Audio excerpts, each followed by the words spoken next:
नमस्कार, मैं हूं निशांत चतुर्वेदी। पश्चिम बंगाल चुनाव पर पूरे देश की नजर है। बीजेपी ने पूरी ताकत झोंककर बंगाल चुनाव को दिलचस्प बना दिया है। फिर सार्वजनिक मंचों और कार्यक्रमों में नरेंद्र मोदी और ममता बनर्जी की सियासी अदावत के कारण भी बंगाल चुनाव के नतीजे में देश की दिलचस्पी है। ऐसे में सवाल है कि जब बंगाल चुनाव का बिगुल बज चुका है तो वोटर का मूड क्या है? क्या बीजेपी का मिशन 200 प्लस कामयाब होगा या ममता बनर्जी चुनाव जीतकर सत्ता की हैट्रिक लगाएंगी? इन सवालों के संकेत मिलने का सिलसिला शुरू हो चुका है। आज की टेली सीरीज 2 मई काउंटडाउन बिगिंस फ्रॉम ब्रिगेड के पहले एपिसोड में देखिए परिवर्तन, हाउस द जोश।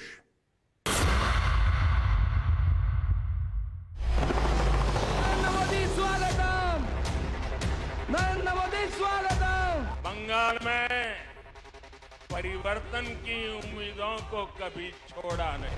मोदी मोदी मोदी, क्या गरीब के जीवन में कोई परिवर्तन आया है क्या? जोरे हाथ ताली दिए सशस्त्र प्रधानमंत्री नरेंद्र मोदी जी का स्वागत जनाबेन। दशकों से चली आ रही खून खराबे की राजनीति में परिवर्तन आया क्या? भारत माता की, भारत माता की, जय श्री राम। अब बंगाल को बर्बाद होने का अवसर किसी को नहीं देना चाहिए। मोदी मोदी मोदी मोदी।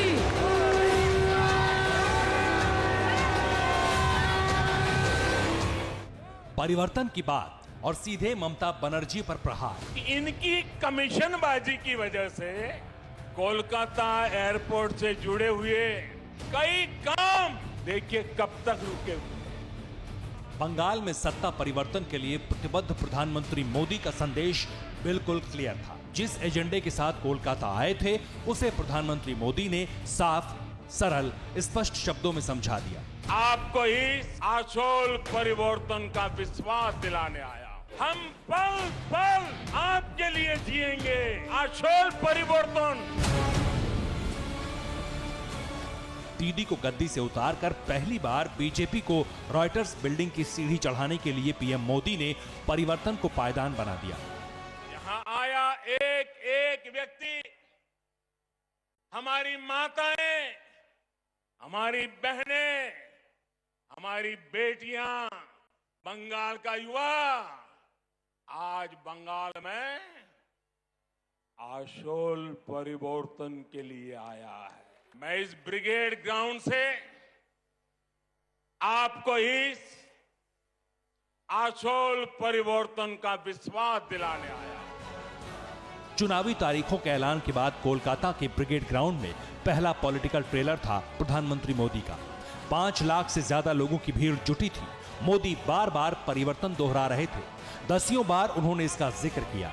जन सैलाब देखकर उत्साहित प्रधानमंत्री ने लोगों को असली परिवर्तन की परिभाषा बताई। आशोल परिवर्तन का मतलब ऐसा बंगाल जहां युवाओं को शिक्षा और रोजगार के पर्याप्त अवसर मिले, जहां लोगों को पलायन करने पर मजबूर न होना पड़े, जहां ज्यादा से ज्यादा निवेश आए। आशोल परिवर्तन मतलब ऐसा बंगाल जहां 21वीं सदी का आधुनिक इंफ्रास्ट्रक्चर हो। 2019 के लोकसभा चुनाव में जिस तरह 125 से ज्यादा विधानसभा सीटों पर बीजेपी को बढ़त मिली, जिस तरह ममता की लोकप्रियता का ग्राफ गिरा, इससे बंगाल में बीजेपी का आत्मविश्वास बढ़ा है।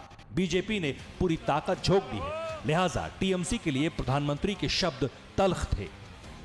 आशोल परिवर्तन के लिए गांव और शहरों के स्थानीय शासन यानी ग्राम पंचायत, नगर निगम और नगर पालिकाओं के शासन में पूरी पारदर्शिता भी उतनी ही जरूरी है।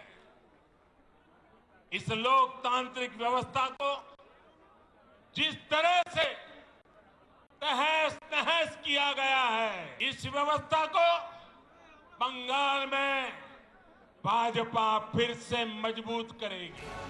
जनसंघ संस्थापक श्यामा प्रसाद मुखर्जी के घर बीजेपी अब तक सत्ता से दूर रही है। राजनीति में हर असंभव को संभव करने वाले प्रधानमंत्री मोदी इस बार इसे संभव बनाने के मिशन पर हैं।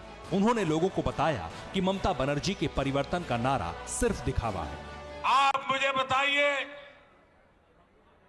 पिछले 10 साल से यहां की टीएमसी सरकार ने क्या सामान्य बंगाली परिवार के जीवन में वो परिवर्तन आया? क्या गरीब के जीवन में कोई परिवर्तन आया है क्या? क्या पश्चिम बंगाल के स्कूलों और अस्पतालों की स्थिति में कोई परिवर्तन आया है? दशकों से चली आ रही खून खराबे की राजनीति में परिवर्तन आया क्या? प्रधानमंत्री का टारगेट सेट था, एजेंडा साफ था, उनका पूरा फोकस परिवर्तन पर था। ममता की विफलताओं की व्याख्या करते करते प्रधानमंत्री मोदी ने बताया कि जिस असली परिवर्तन की बात वो बार बार कर रहे हैं वो क्यों जरूरी है। अब बंगाल को बर्बाद होने का अवसर किसी को नहीं देना चाहिए और इसलिए हम आशोल परिवर्तन की बात कर रहे हैं। और आशोल परिवर्तन के इस महायज्ञ में बंगाल के लोगों को भी ये भी याद रखना है कि उनके साथ किस तरह का छल बार बार लगातार कैसा छल किया गया है, इसे भूलना नहीं। प्रधानमंत्री मोदी के निशाने पर ममता के अलावा वो वामपंथी भी थे जिन्होंने 3 दशकों तक बंगाल पर राज किया। वो कांग्रेसी भी थे जिनके कब्जे में लंबे अरसे तक बंगाल रहा। प्रधानमंत्री मोदी ने बंगाल की उम्मीदों से बार बार परिवर्तन की लकीर खींचने की प्रतिबद्धता दोहराई। भारत माता की जय! भारत माता की जय!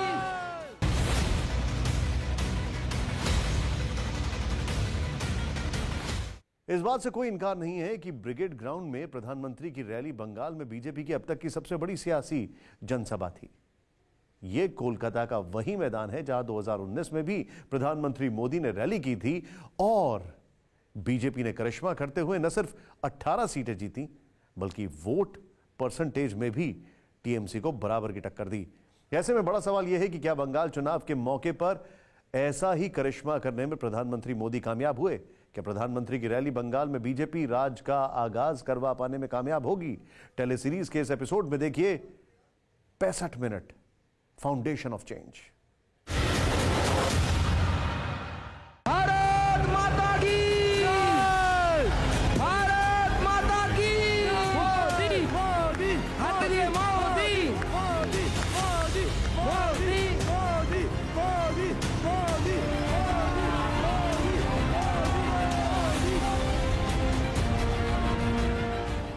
प्रधानमंत्री मोदी जब मैदान में उतरे तो लोगों का उत्साह अति पर था।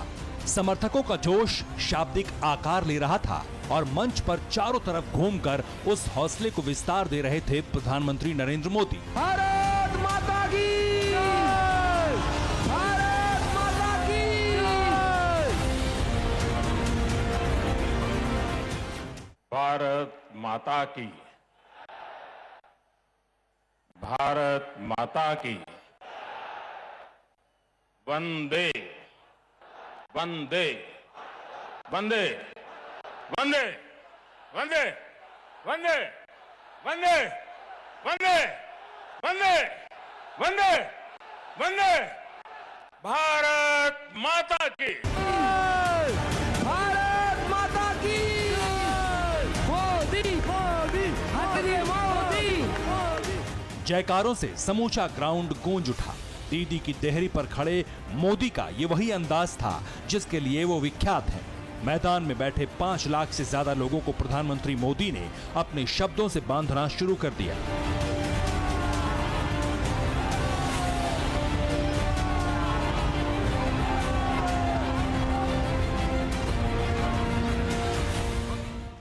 पश्चिम बंगाल के, कोलकाता के बहनों और भाइयों को मेरा सादर प्रणाम। भारत माता की जय! भारत माता की जय! पीएम के मंच पर दिलीप घोष थे, कैलाश विजयवर्गीय थे। कतारों में तमाम भगवादारी बैठे थे, लेकिन सबकी नजर अटकी हुई थी मिथुन चक्रवर्ती पर, जिन्होंने पीएम मोदी का अभिवादन किया।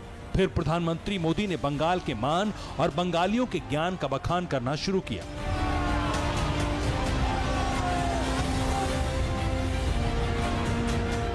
बंगाल की इस धरती ने एक विधान, एक निशान, एक प्रधान के लिए बलिदान देने वाले महान सपूत हमें दिया। प्रधानमंत्री मोदी यूं तो हिंदी में धारा प्रवाह बोल रहे थे, लेकिन बीच बीच में बांग्ला बोलकर लोगों से सीधा संवाद कर रहे थे। खासकर जब बंगाल की अस्मिता और ममता सरकार के विरुद्ध सियासी युद्ध की बात कर रहे थे, तब कुछ यूं संवाद किया मोदी ने।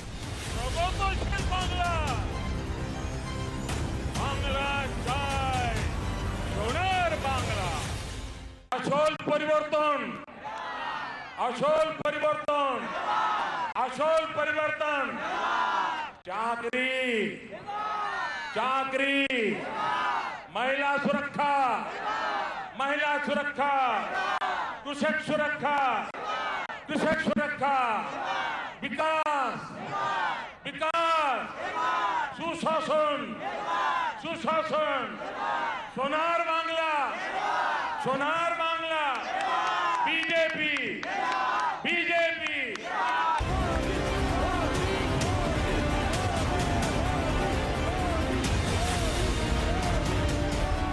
मंच से नीचे मैदान में भी अलग अलग रंग थे, अलग अलग तस्वीरें थी, अलग अलग अंदाज था।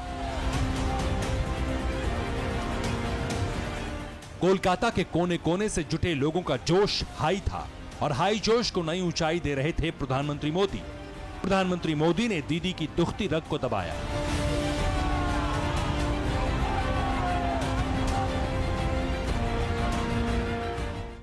बंगाल ने आपको दीदी की भूमिका में चुना था, लेकिन आपने खुद को एक ही भतीजे की बुआ तक सीमित क्यों कर दिया?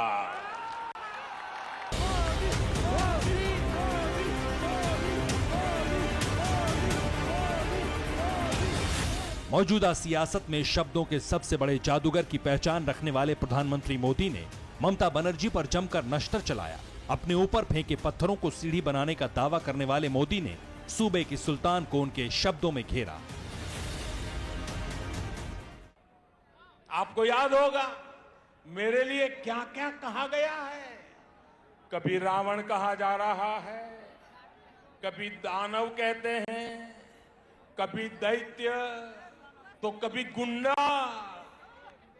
दीदी इतना गुस्सा क्यों?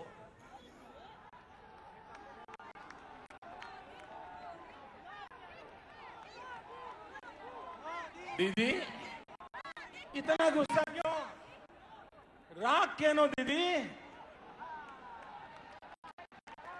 कोथाए कोथाए घाल दो। ये तो राग क्यों दीदी? अगर आज बंगाल में कमल खिल रहा है तो इसका कारण वही कीचड़ है जो आपकी पार्टी ने, आपकी सरकार ने यहां फैलाया।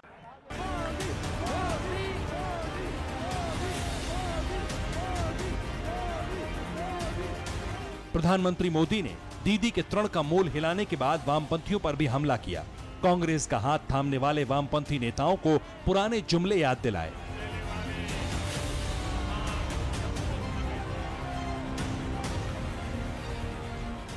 दीदी नहीं है जिन्होंने वामपंथ के अत्याचार के विरुद्ध आवाज उठाई थी। दीदी पर अब उनका अपना भी बस नहीं है। दीदी का रिमोट कंट्रोल अब कहीं और है। इसलिए वो ऐसी बातें कर रही है जो बंगाल की मूल सोच के विरुद्ध है।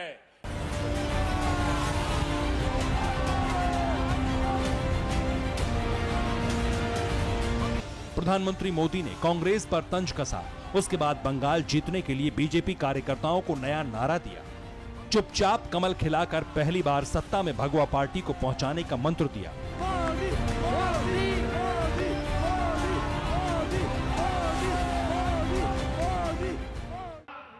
लोकसभा चुनाव में आपका मंत्र था चुपचाप कोमल छाप, चुपचाप कमल छाप। ये इसका कमाल कर दिया था। आपके एक वोट की ताकत आपने कश्मीर से लेकर अयोध्या तक दिखी है। इस बार आपको जोर से छाप, टीएमसी साथ के इरादे से आगे बढ़ना है। मोदी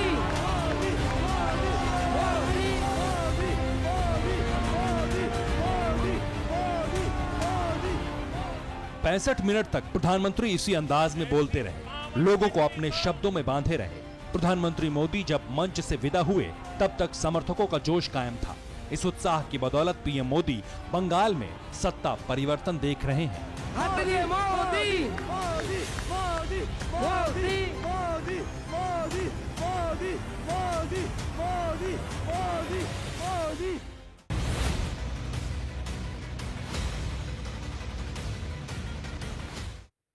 अंग्रेजों के जमाने से कोलकाता का ब्रिगेड ग्राउंड परिवर्तन का गवाह रहा है। आज तक बंगाल की सत्ता में 2 बड़े परिवर्तन हुए। पहली बार 1977 में जब कांग्रेस के शासन को उखाड़कर लेफ्ट का राज कायम हुआ। फिर 34 साल बाद 2011 में लेफ्ट के शासन को ममता बनर्जी के संघर्षों ने जमींदोज कर दिया। दोनों मौके पर बंगाल में परिवर्तन के लिए इसी ग्राउंड से आवाम का आह्वान किया गया। एक बार फिर ब्रिगेड ग्राउंड के बहाने परिवर्तन का शोर है। टेलीसीरीज के इस एपिसोड में देखिए brigade testimony of history. Modi Modi Modi जोरे हाथ ताली दिए यशस्वी प्रधानमंत्री नरेंद्र मोदी जी के स्वागत জানাবেন। भारत माता की भारत माता की। आज जो ये जनसागर मौजूद है वो इस उम्मीद की, इस हौसले की जीती जागती तस्वीर है।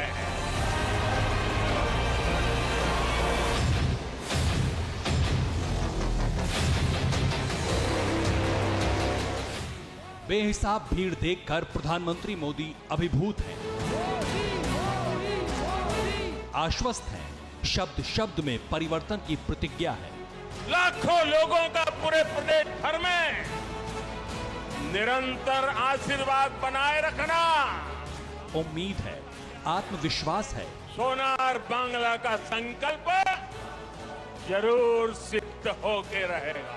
क्योंकि जिस ब्रिगेड परेड ग्राउंड से सत्ता परिवर्तन की प्रस्तावना लिखी जा रही है, जिस मैदान से रॉयटर्स बिल्डिंग का रास्ता जाता है, जिस ग्राउंड की भीड़ इतिहास बनाती है, जहां की जन लहर का असर सीधे सत्ता को प्रभावित करता है, कोलकाता के उसी ऐतिहासिक मैदान से नरेंद्र मोदी ने बंगाल में केसरिया क्रांति की भविष्यवाणी कर दी।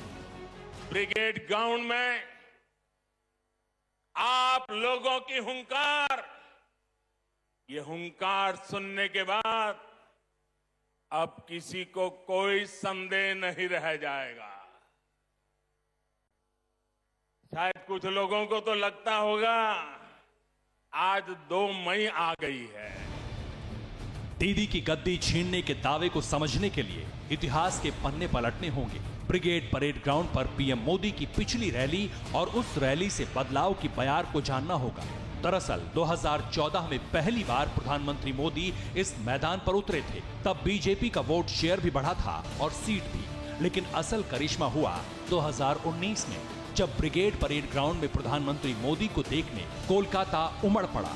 बंगभूमि से उठी इस जनलहर का असर संसद में कुछ यूं दिखा। इसके पहले कभी इतनी बड़ी भीड़ देखी नहीं। लोकसभा चुनाव में पश्चिम बंगाल की 42 में से 18 सीटें बीजेपी ने जीती। बीजेपी ने 128 विधानसभा क्षेत्रों में टीएमसी से ज्यादा वोट हासिल किए। 2019 के लोकसभा चुनाव में वोटिंग के हिसाब से देखें तो टीएमसी सिर्फ 158 सीटों पर बढ़त बना पाई। वोट परसेंटेज के हिसाब से देखें तो बीजेपी को 40.3% वोट मिले, जो टीएमसी से महज 3% कम है। 2019 में ब्रिगेड परेड ग्राउंड में परिवर्तन से साक्षात्कार कर चुके प्रधानमंत्री मोदी ने अब फिर से बंग युद्ध में हुंकार भरी है, बदलाव का विश्वास दिलाया है। मैं इस ब्रिगेड ग्राउंड से आपको इस आशोल परिवर्तन का विश्वास दिलाने आया हूं। विश्वास बंगाल के विकास का, विश्वास बंगाल में स्थितियों को बदलने का, विश्वास बंगाल में निवेश बढ़ाने का, उद्योग बढ़ाने का, विश्वास बंगाल के पुनर्निर्माण का। बीजेपी का वोट मीटर उठाने से पहले भी ये मैदान सियासी परिवर्तन का गवाह रहा है। ममता बनर्जी को पहचान दिलाने वाला ये मैदान अंग्रेजों के जमाने का है। ब्रिगेड परेड ग्राउंड की कहानी साल 1857 से शुरू होती है। अंग्रेजों ने प्लासी का युद्ध जीता और बंगाल के मालिक बन गए। इसके बाद उन्होंने फोर्ट विलियम महल बनाया और महल के सामने मैदान। इस ग्राउंड पर अंग्रेजों की सेना तब परेड किया करती थी। प्लासी की लड़ाई जीतकर बनाया गया ये मैदान आजादी की लड़ाई के योद्धाओं ने भी देखा और सुना है। 1919 में चितरंजन दास और अन्य स्वतंत्रता सेनानी रोलेट एक्ट के विरोध में इस मैदान में जुटे थे और ऑक्टरलोनी स्मारक यानी शहीद मीनार के पास बैठक की थी। हिंदुस्तान के आजाद होने के बाद भी ये मैदान विदेशियों का अभिनंदन करता रहा। 1955 में लेफ्ट ने इसी ग्राउंड पर सोवियत प्रीमियर निकोल एलेक्जेंड्रोविच और सोवियत कम्युनिस्ट पार्टी के पहले सचिव खुश्चेव का स्वागत किया। 1972 में इसी मैदान पर बांग्लादेश के आजाद होने के बाद वहां के पहले प्रधानमंत्री मुजीबुर रहमान और इंदिरा गांधी ने मंच शेयर किया था। क्यूबा के कम्युनिस्ट क्रांतिकारी नेता फिदेल कास्त्रो भी इस ग्राउंड पर बोल चुके हैं। आजादी की लड़ाई को देखने वाला यह ग्राउंड लोकतंत्र की स्थापना के बाद भी क्रांति के लिए विख्यात रहा। इस मैदान का राजनीतिक इस्तेमाल सबसे पहले लेफ्ट ने किया। बंगाल के विकास में रोड़ा अटकाने वालों का भी गवाह रहा है। बंगाल की भूमि को 2400 घंटे हड़ताल और बंद में झोंक देने वालों की नीतियां और साजिशें भी इस ग्राउंड ने देखी। बंगाल के सबसे बड़े खुले मैदान में ढेर सारी सियासी पटकथाएं भी लिखी गई हैं। आपातकाल के खिलाफ भी ब्रिगेड परेड ग्राउंड से आवाज उठी। बोफोर्स घोटाले की गूंज भी इस ब्रिगेड परेड ग्राउंड पर गूंजी। 90 के दशक में ज्योति बसु और अटल बिहारी वाजपेयी इस मैदान पर हाथ मिला चुके हैं। ममता बनर्जी के उदय का गवाह भी ये परेड ग्राउंड रहा है। 2011 से लेकर अब तक ममता बनर्जी ने कई बार इस ग्राउंड में रैली की। जिस मैदान ने दीदी को शेरनी बनाया था, जहां ममता बनर्जी का सियासी उदय हुआ था, आज वही मैदान फिर बीजेपी के परिवर्तन बनाम दीदी की सत्ता के हैट्रिक लगाने की कश्मकश का केंद्र है। बांग्ला जय, सोनार बांग्ला।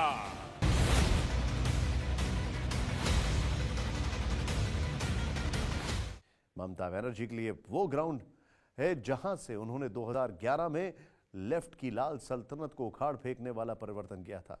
वैसे भी ममता बनर्जी ने बंगाल चुनाव के लिए अपना अभियान शुरू कर दिया और उनके निशाने पर लेफ्ट कांग्रेस से ज्यादा बीजेपी और नरेंद्र मोदी हैं। टेली सीरीज के इस एपिसोड में देखिए दीदी the loan warrior.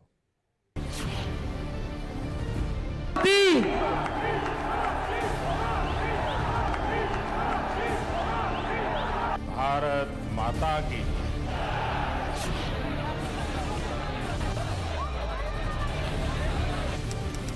23 January 2021 Victoria memorial, Kolkata. Subhash Chandra Bose की 125वीं जयंती का कार्यक्रम था। प्रधानमंत्री नरेंद्र मोदी खास मेहमान थे। मुख्यमंत्री ममता बनर्जी प्रोग्राम में मौजूद थी, लेकिन जब उनके भाषण की बारी आई तो माहौल बिगड़ गया। ममता बनर्जी ने एक नारा सुना।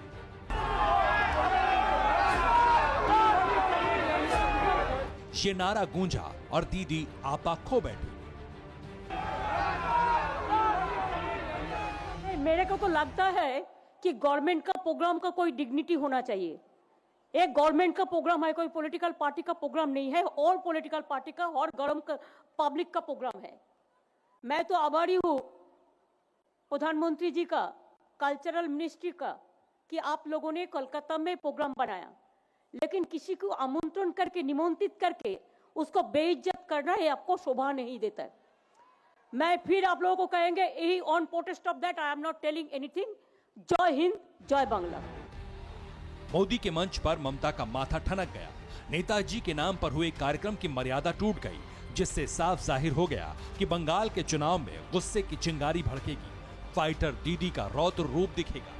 और जैसे ही प्रचार की शुरुआत हुई, ममता बनर्जी पूरे रौ में आ गईं। ब्रिगेड रैली के जवाब में ममता बनर्जी ने महंगाई मार्च निकाला।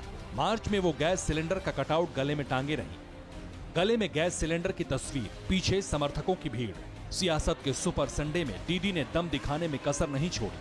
ममता का फर्स्ट डे फर्स्ट शो जोरदार रहा। ममता के साथ मिमी चक्रवर्ती और नुसरत जहां भी मार्च में मौजूद थी। तेज कदमों से सिलीगुड़ी की सड़कों पर पैदल मार्च करके ममता बनर्जी ने मोदी सरकार पर हमला बोला। जरिया एलपीजी सिलेंडर और पेट्रोल डीजल के बढ़े दाम थे। महंगाई के मोर्चे पर मोदी सरकार को घेरने के लिए तृणमूल कांग्रेस ने पूरी तैयारी की थी।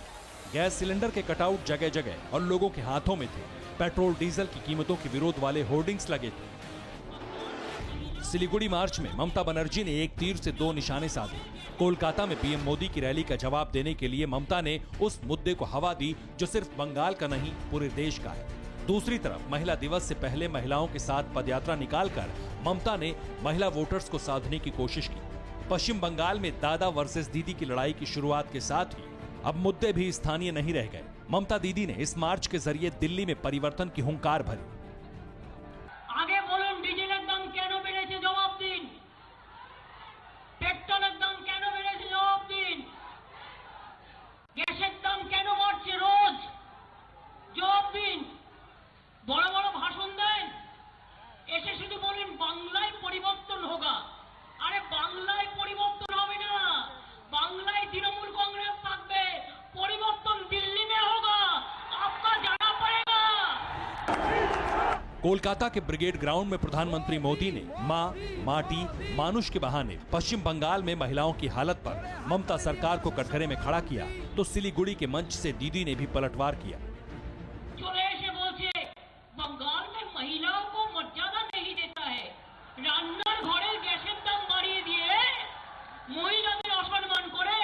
আরে আমার মা বোনেরা তো রাত 10টায় রাস্তায় ঘোরে, রাত 12টায় ঘোরে, দরকার হলে ভোর 4টায় ঘোরে।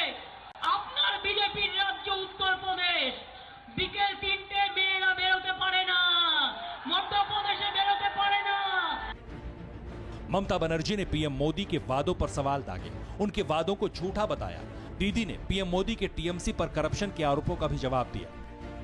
तोलाबाजी खाली नहीं किया, कोटि कोटि रुपया खा लिया। Syndicate, what syndicate? India knows only one syndicate, that is Narendra Modi और Amit Shah. There is no other syndicate. दीदी के तेवरों से साफ है कि मुकाबला जोरदार होगा। नरेंद्र मोदी ने भले ही माहौल बीजेपी के पक्ष में बनाया है, लेकिन सड़क पर उतरकर सियासत के शीर्ष तक पहुंचना दीदी को आता है। यही वजह है जो भारतीय जनता पार्टी के दिग्गजों के मुकाबले में ममता बनर्जी अकेले डटकर खड़ी है। बंगाल चुनाव की स्ट्रीट फाइटर इसी वजह से खेला होबे ललकार रही हैं। এবং আবার আপনাদের বলি, খেলা হবে।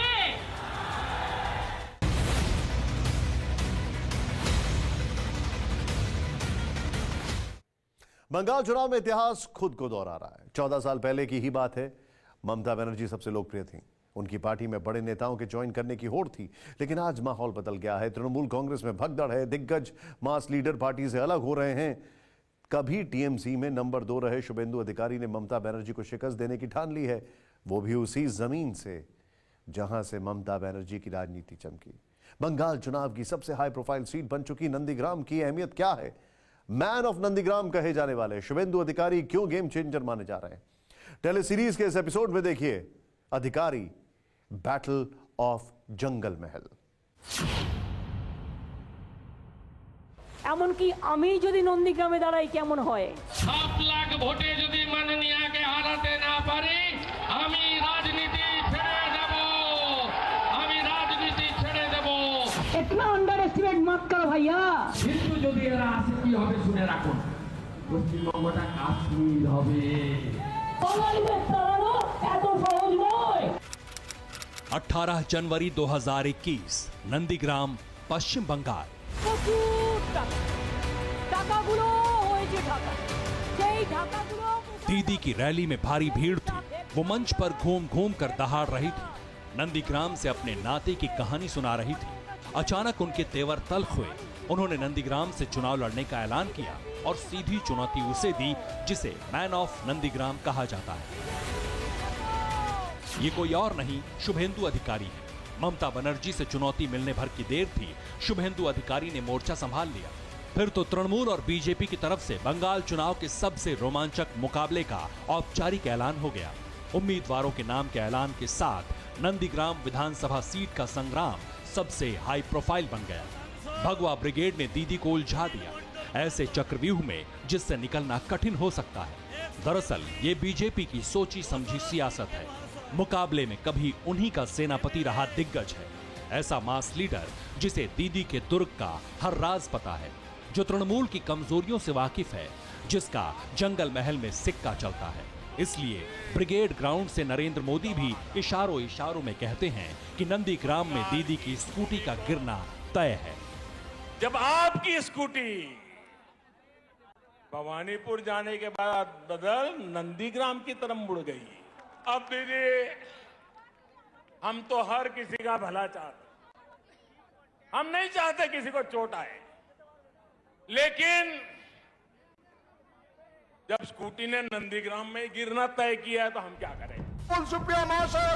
बंगाल का सत्ता समीकरण साधने वाला जंगल महल अधिकारी खानदान का गढ़ है। ममता बनर्जी को नंदीग्राम में शुभेंदु अधिकारी आउटसाइडर बताते हैं। जमीन मेरा है, कमल का फूल खिलेगा। जमीन आपका है? जमीन मेरा है, वो आउटसाइडर है। अच्छा, वो आउटसाइडर ममता दीदी? ममता बनर्जी आउटसाइडर। तो नंदीग्राम किसका गढ़ है? बंगाल की राजनीति में नंदीग्राम की अहमियत क्या है?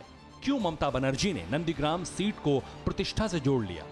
14 साल बाद नंदीग्राम फिर सुर्खियों में है, क्योंकि पहली बार जब नंदीग्राम का नाम चर्चा में आया तब भीषण खून खराबा हुआ था। मार्च 2007, नंदीग्राम, पश्चिम बंगाल। लेफ्ट सरकार ने सलीम ग्रुप को नंदीग्राम में एक केमिकल हब बनाने की मंजूरी दी थी। सरकार के फैसले के खिलाफ आंदोलन शुरू हो गया। भूमि उच्छेद प्रतिरोध कमेटी बनी, जिसे कई दलों का समर्थन था, लेकिन लीडर ममता बनर्जी थी। आंदोलनकारियों और लेफ्ट कार्यकर्ताओं में कई बार झड़प हुई, लेकिन 14 मार्च 2007 की तारीख कयामत ढाने वाली थी।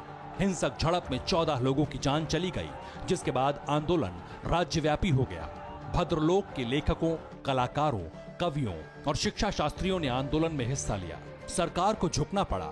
चुनाव हुए तो लेफ्ट का किला ढह गया। नंदीग्राम आंदोलन में दीदी अगर नायक थी तो शुभेंदु अधिकारी उनके लेफ्टिनेंट। इस इलाके में उनके खानदान का सिक्का चलता है। शुभेंदु को राजनीति विरासत में मिली है। शुभेंदु अधिकारी के दादा केनाराम अधिकारी आजादी के आंदोलन में शामिल थे। शुभेंदु के पिता शिशिर कुमार अधिकारी जंगल महल इलाके में 1962 से राजनीति में हैं।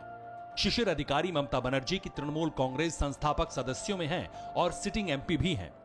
अधिकारी खानदान के दूसरे सांसद दिव्यांदु अधिकारी भी सांसद हैं। शुभेंदु अधिकारी के तीसरे भाई सोमेंदु अधिकारी कांथी म्युनिसिपल कॉर्पोरेशन के चेयरमैन हैं। इस कॉर्पोरेशन का चेयरमैन हमेशा से अधिकारी परिवार का सदस्य ही रहा है। शानी अधिकारी परिवार पूर्वी मिदनापुर का हाई प्रोफाइल पॉलिटिकल फैमिली के रूप में बरसों से स्थापित है। इसी जिले में नंदीग्राम विधानसभा सीट है। इसके साथ अधिकारी खानदान का प्रभाव है। पूर्वी मेदिनीपुर जिले की 16 सीटें, पश्चिमी मेदिनीपुर की 18, बांकुड़ा की 12, पुरुलिया की 9, मुर्शिदाबाद की 22 और मालदा जिले की 12 सीटों पर है। शुभेंदु अधिकारी को अपनी ताकत का अंदाजा है। उन्हें ममता बनर्जी का कोई सियासी गढ़ नहीं दिखता। आप यहाँ दीदी गढ़ में रैली कर रही हैं, दीदी आपके गढ़ में पहुंच गई नंदीग्राम। दीदी का कुछ गढ़ नहीं है। 2019 में भाजपा ने हाफ कर दिया था, 21 में साफ होने वाला है। और वो वहाँ से लड़ने का ऐलान कर रही है। दीदी का कोई गढ़, दीदी का जो पोलिंग स्टेशन है ना, मित्रो इंस्टीट्यूशन, वहाँ भाजपा का लीड है। 400 प्लस वोट लीड है। बंगाल की राजनीति में शुभेंदु अधिकारी और अधिकारी परिवार की अहमियत क्या है, ये ममता बनर्जी को भी बखूबी पता है। इसी वजह से उन्होंने सबसे बड़ा दांव लगाया है। ममता बनर्जी की नंदीग्राम से चुनाव लड़ने की एक वजह वोटों के ध्रुवीकरण को माना जा रहा है।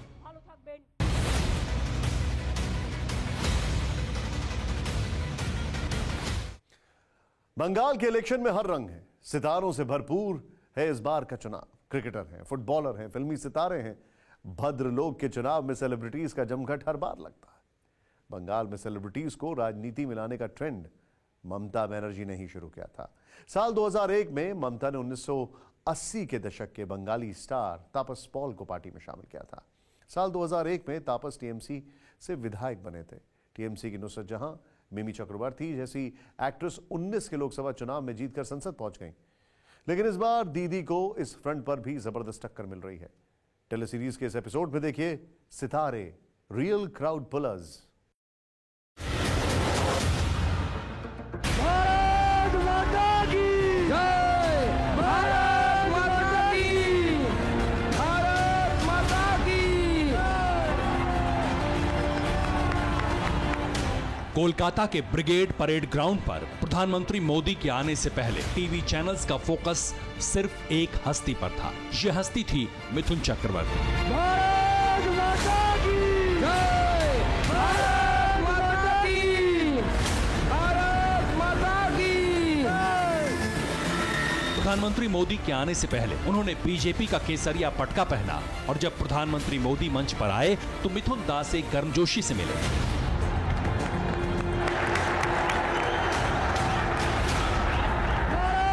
माता की जय, भारत माता की, भारत माता की। आज तो हमारे बीच बांग्लार छेले मिथुन चक्रवर्ती जी भी है।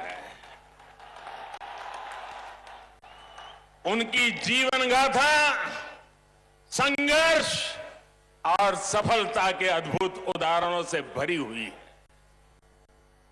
अपनी सफलता का पुण्य वो लोकनाथ बाबा के आशीर्वाद से सामान्य जनों तक पहुंचा रहे हैं।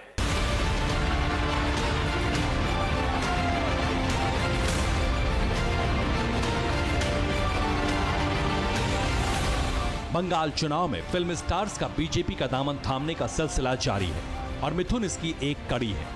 बीजेपी में शामिल होने के बाद उनके तेवर कितने तल्ख हैं, इसका ट्रेलर नुमाया है।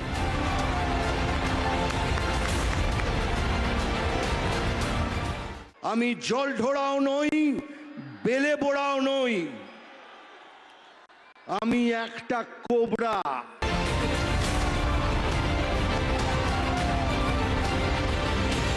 फिल्मी पर्दे से लेकर सियासत तक ऐसी डायलॉग जानी। सुपरहिट है।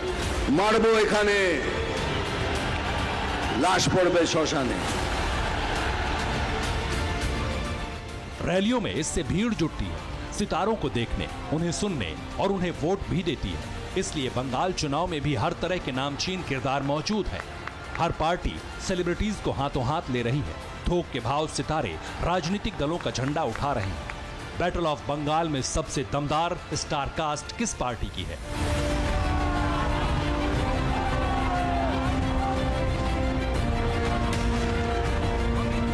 नामचीन हस्तियों को चुनावी अखाड़े में उतारने की रेस में कौन आगे है, देखते हैं, समझते हैं कि ये स्टार राजनीति में क्या करते हैं। जाहिर है जिसकी सरकार है, जाहिर है एडवांटेज में है।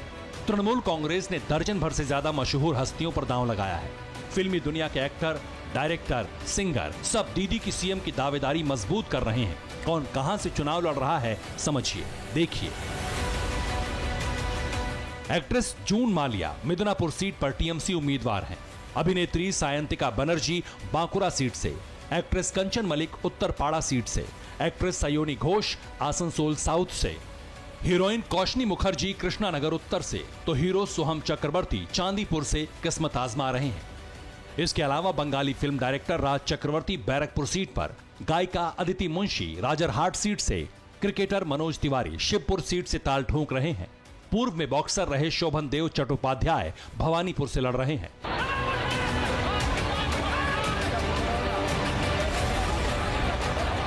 इनमें से कई को पार्टी का झंडा उठाते ही टिकट थमा दिया गया। बंगाल थिएटर से जुड़े 15 कलाकारों ने ममता बनर्जी का हाथ थामा। सितारों को सियासी स्टेज तक लाने में बीजेपी भी पीछे नहीं रही। यश दासगुप्ता, पायल सरकार, हिरण चटर्जी, पापिया अधिकारी, सौमिली घोष विश्वास, राज मुखर्जी, मल्लिका बनर्जी, अशोक भद्र, मीनाक्षी घोष, अंजना बासु, रुद्रनील घोष, परनो मित्रा, ऋषि कौशिक, कंचना मोइत्रा, रूप रंजना मित्रा बीजेपी में शामिल हुए हैं।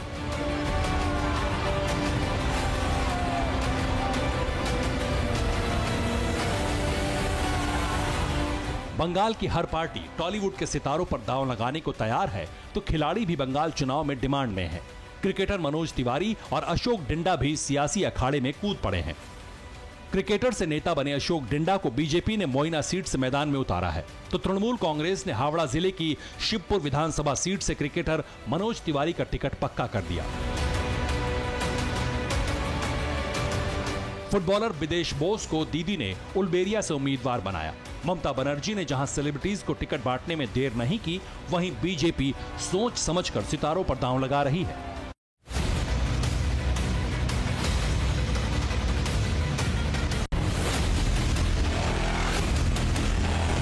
फिक्र आपकी, सोमवार से शुक्रवार रात 9 बजे सिर्फ TV9 भारतवर्ष पर।